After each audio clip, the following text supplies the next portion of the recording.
Կարծում եմ, որ ձեր առաջինը հարց է, քանի տոկոսով է հասնելու շահառուին, դա առաջի հարցը։ Երկրորդը,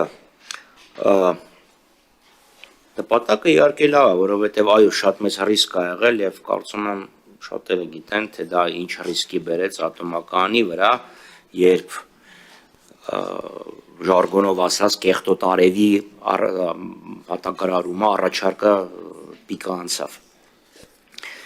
Բայց մի հարց ունեմ տալու, այսինքն բանկերը ի՞նչ է տեղի ունենում, վերցնում է կառավարությունը վարկը, տալիս է կենտրոնական բանկին, կենտրոնական բանկը տալիս է մասնակոմերցիոն բանկերին։ Այդ է սխեման ինչքան հասկացա։ Հիմա ինչի ենք այսպես գնում, եթե բանկերը իրենք ունեն հասանելիություն կապիտալին եւ կարող են ուղղակի դիմել հենց թեկուզ KFW բանկին կամ այլ բանկերին եւ ստանալ այդ գումարը։ Ինչի ենք մենք վերցնում այդ հավելյալ բեռը պետության վրա։ Շնորհակալություն։ Շնորհակալ եմ։ Պարոն Խաչատրյան, ես ըստ էության մեխանիզմների, տրամադրման մեխանիզմների մասով որևէ այլ բան չեմ կարողանա ավելացնել, որովհետև հայ-գերմանական տեխնիկա-ֆինանսական համագործակցության համաձայնագրի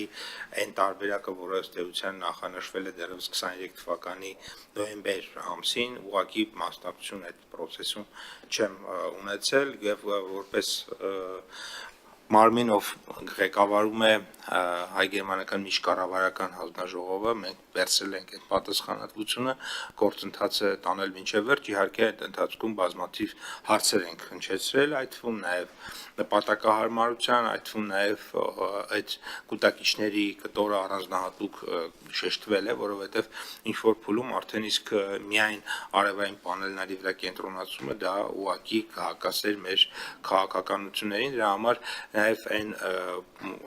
նաև մի քանի բան ենք հաշվի առնել գործընթացը շարունակելու համար, առաջինը այն, որ իրապես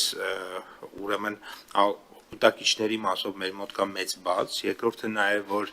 կուտակիչները դեռևս այդքան հասանելի չեն իրենց ֆինանսական արժեքով եւ այդքան գրավիչ չեն, հետեւաբար լրացուցիչ խթան է պետք ֆինանսական, որպեսզի այդ համակարգը ուրեմն բիզնեսը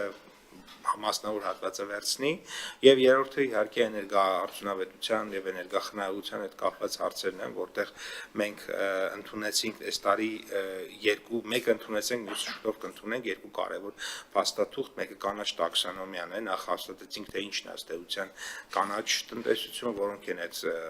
կանաչ ուղղությունները մեզ համար, երկրորդը արդեն կանաչ կայուն շրջանաձև տնտեսության ռազմավարությունը, որ կարելի է ասել շատ շուտով կընդունենք, որովհետև ներ կառավարչական բոլոր կառավարության մեջ բոլոր ներ ընթացակարգերը անցել է եւ կարծես թե ունենք վերջնական մեր նպատակներից մեկը եւ այդտեղ նաեւ առանձին շեշտադրել ենք այդ կանաչի կալկուլյատորների, կանաչի հաշվիչների հատվածը եւ նաեւ էներգախնայողության կտորը եւ այս կոնտեքստում ինքը նորից համընկնում էր մեր նպատակների, մեր ռազմավարությունների հետ, իսկ ուրեմն տոկոսադրույքները ըստ էության, քանի որ նաև այդտեղ փոփոխականության բան կա, եվրոբորի հատվածը կա, բնականաբար այդ պահին են հստակեցվելու եւ ես հիմա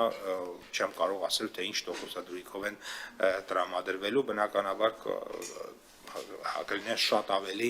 ցածր տոկոսադրույքով, քան օրինակ այն միջոցները, որոնք որ կարող էին ենթադրաբար, ասենք, ներքին շուկայից վերցրած, չգիտեմ, ավանների կամ պարտատոմսերի եւ այլնի տեսքով լիներ։ Հակառակ դեպքում եւ դուք եւ մենք բնականաբար հարցեր կունենանք եւ ուշադիր պետք է լինենք այդ process-ներին։ Ես իմ մասով բնականաբար կանեմ, վստահ եմ դուք էլ ձեր մասով։